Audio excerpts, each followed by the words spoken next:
Hey guys, LuckyHD here, and welcome back to another video. In today's video, I'm going to be going over 5 things that Loomian Legacy needs to add back into the game. These are going to be things that all come from Pokemon Brick Bronze. Some of the mechanics, some of them are planned, but just to raise awareness to also see what could possibly be coming in future updates. Updates that are, in fact, outside of the roadmap.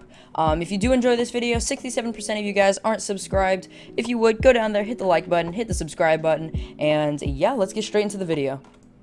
Now, let's start off with, I don't know, probably one of the more, I don't want to say controversial, because I think most people liked it, but there are some people who didn't really like it, and that is the arcade. Now, the arcade in Pokemon Brick Bronze was something you would go to in Anthean City, which there needs to be a city in Loomian Legacy, kind of like the same vibe as like a hub for everybody to go to, play games, do all of this stuff, which is also most of the stuff in this video, and some of it it all came from Anthean, so I mean, it shows you how good Anthean was as a hub city. But the Golden Pokeball Arcade was this arcade that you could go in and you could play these little mini games and earn tokens.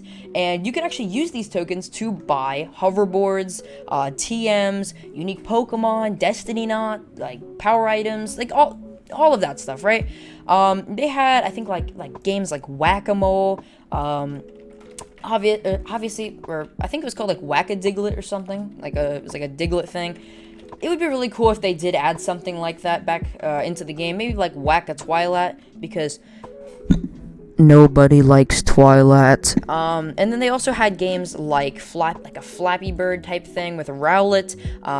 They had like one of those hammer arm things where you just smash a hammer down, and like a snake game, I'm pretty sure, where you just like if you guys know, like, the snake, you control it with your arrow keys. And I think there was one, oh yeah, the skee ball. The skee ball was the best one in my opinion. I think one of my first videos that I actually did was, well, I used to be a Pokemon Brick Bronze streamer back then, but some of the only videos I have left are my Pokemon Brick Bronze videos. There's like 2 of them. I don't know why I deleted the other ones, but if you actually go and you want to see footage of the inside of the arcade, go check, like, back to my first video. The arcade video is still up. It's pretty interesting. It's just me playing skee ball while everybody screams in the background, but this would be a really cool feature in Loomian Legacy, and if they did add it back, I think, honestly, a lot more people would start playing again. Not a lot, but I feel like the arcade would add some playability and grinding aspect to the game. And let's go on to number 2. So let's talk about the Lucky Lotto from Pokemon Brick Bronze's Anthean City. Now, the Lucky Lotto was something you could go to every day in Anthean City. You had one free spin, and you could get a wide variety of items, and these actually determined if you had a specific Pokemon in your box. So they used to have these little things, like Pokemon, they used to have these little, like, number things. Loomians don't have them, but they used to have these little, like, number ID things, right? And you would go to the lotto, and if your Pokemon had any, like, set of numbers, say 5, 4, 3, and 9, right? You could win actual, like, good prizes. And I'll list off some of the prizes, show them up on screen. Moo Moo Milk, Rare Candy, PP Up, PP Max, Silver Bottle Cap, and these actually rotated by the day, so there were 3 days that it would cycle through. Day 2, you could get $5,000, $15,000, $30,000, $75,000, or $500,000. On day 3, you could get the UMV battery, which is actually really helpful because I think you had to purchase the UMV battery at the time, so getting one for free was pretty cool. And Steelix-Sites, Diancytes, Latiosite, Latiosite, Mutanite X, Mutanite Y. You could get all of those for day 3, and then it would just reset back to 1. You could purchase multiple in a day for an additional 15 Robux. You could only purchase up to a maximum of 3, which was good, so it didn't, like, people weren't just getting, like, a ton of, like, Mutanites and just trading them off, or getting a bunch of 500,000 rolls and then just breaking the economy. It was a pretty fair system and pretty balanced system, which I did enjoy a lot. In fact, most of my Robux that I spent on Pokemon Brick Bronze actually came from the Lucky Lotto. I counted it up. I think it was like 10,000 plus just from going there every day and spending in total about 45 Robux. It adds up over time, you know? But yeah, I could honestly see this as an actual thing in Sephiroth City coming back. It would make sense seeing as Sephiroth is this big giant city. Cities, you know, have casinos, gambling, lucky lotto, it's a lotto, gambling, you know, it's perfect.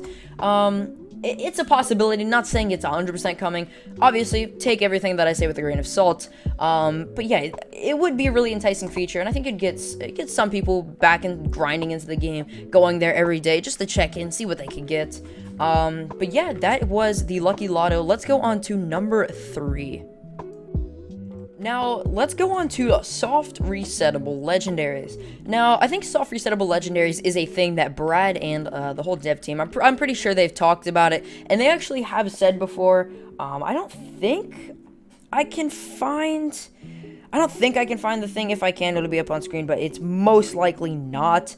But yeah, soft resettable legendaries in Pokemon Brick Bronze would consist of things like set encounters, basically. So you had your Lugias, all of that stuff.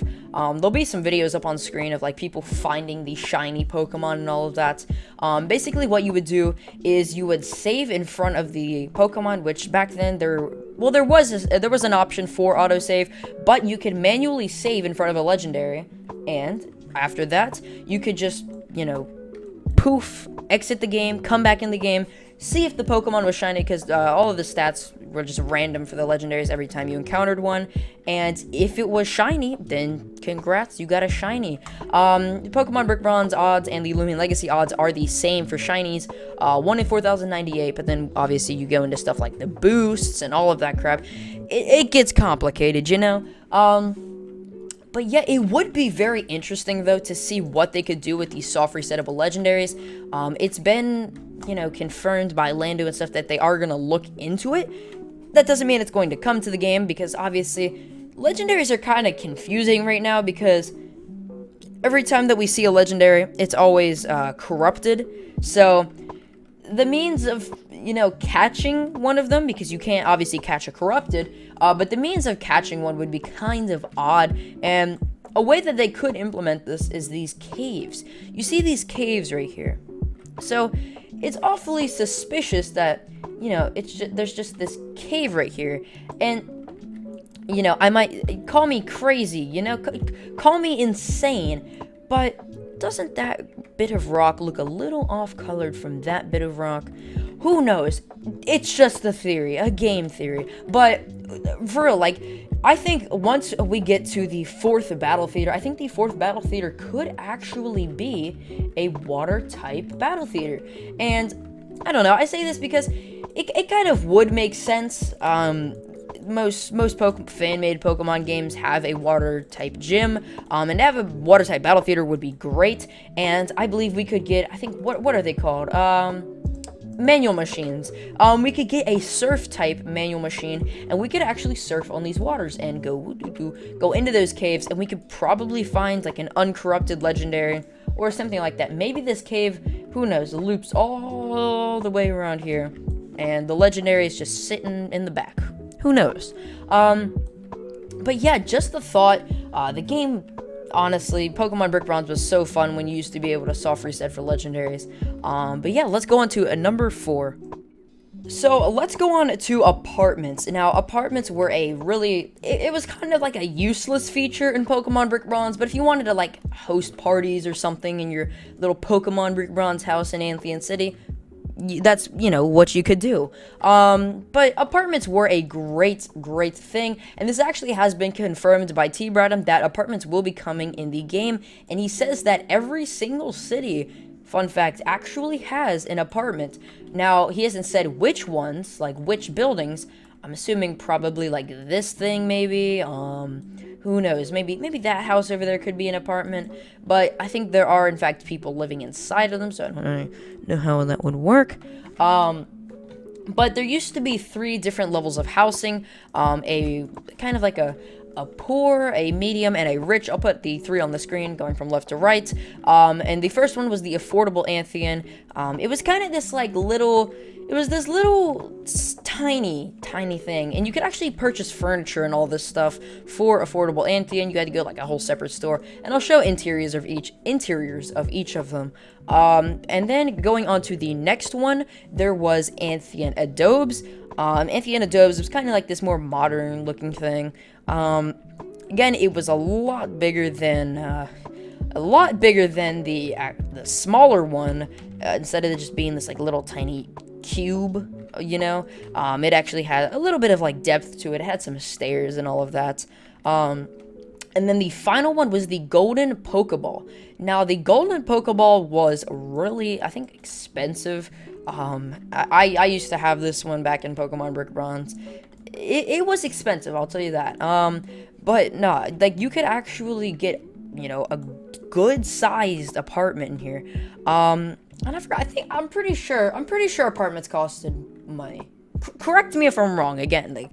But if you actually look on the inside, this one was just huge. This one had a lot of stuff inside of it. But it also served as the arcade area. You could just literally go downstairs and go into the arcade. The arcade, again, was a really good feature. But yeah, I'll show some of the rooms and also show the arcade, because why not? But yeah, arcades, a good feature, a little pricey though, but would I want to see them back in the game? Of course. Maybe we could see some of these like really luxury apartments in Sephiroth City, who knows? But without further ado, let's get on to our 5th and final one. Yeah, let's get into that. So for the last thing that I want to talk about, let's talk about the Roria Safari Zone. I know, just saying those words probably makes you nostalgic. Like, there was a lot of stuff you could do in the Safari Zone, especially all of the stuff that you could find there. I'm just gonna name. You could find a bunch of Pokemon, first off. Deerling, Drowsy, Farfetch'd, Lickitung, Morlo, Mudbray, Rhyhorn, Shellos, Spinda, Ferroseed, Kecleon, a Stuffle, Tropius, Kangaskhan, a purple Kecleon, a pink Rhyhorn, just a bunch of other stuff, including like recolors. What was this? The Aku Oddish and the Master Sword Honedge. I'm gonna put all of these special Pokemon up on screen right now. And the cool thing about the Safari Zone was the fact that you could find these special reskins without there having to be an event. Isn't that crazy, guys? Isn't that crazy? No, but like seriously, like this actually was really cool, and it wasn't just your standard throw a Pokeball. If it catches, it catches. It just doesn't run away. But like with this, the Pokemon actually had a chance to run away, and you had to use different tactics, like giving them berries. Like if you wanted to, like, I think, like, damage it, you had to throw like a rock at it or something. There's something you had to do with like throwing rocks at it. It was really weird. But there was like these secret areas where you could find these like special Pokemon with these reskins. The Honedge Master Sword, obviously a link to the Legend of Zelda. Get it? Link. Haha, funny. And then there was the Aku Oddish, which I think was from Crash Bandicoot. No, maybe, I don't know. It had to do with something like it represented one of like the characters in there. I don't have no clue. And then there was a purple Kecleon, just because there was a purple Kecleon, and a pink Rhyhorn, just because why not? It looked very like Valentine's, I guess you could call it. That's what I used to think it was. I used to think it was a Valentine's Rhyhorn. And all of these were a 1 out of 300 chance. So it's literally like your normal, like regular event Pokemon. The Safari Zone, I do have a lot of memories. I remember a shiny Farfetch'd actually ran away from me. So that was, I didn't run away from it. It ran away from me. So very unepic. But, yeah, I mean, that was basically everything in this video. I hope you did like this video, and if you did get through this entire video, comment bruh moment. comment bro moment down in the description below. Just do that because yes. I also I put in a little bit more work in this video today. But please let me know down in the comments what you guys think of it. If you guys do like this type of editing.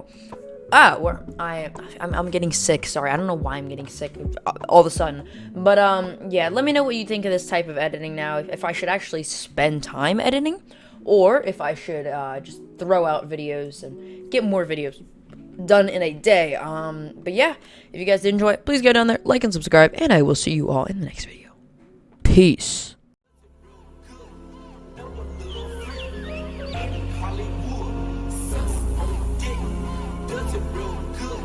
Put in a dark bitch, stop in a hard bitch, not a hard carpet, and look on a scar bitch. Your girl bleed, my girl scream, your girl sleeping, my girl dreaming. They all creaming, we all creaming, we all creeping, they all screaming, we all eating, we all shit, we all bleeding, we all fleeing. Put in a dark bitch, stop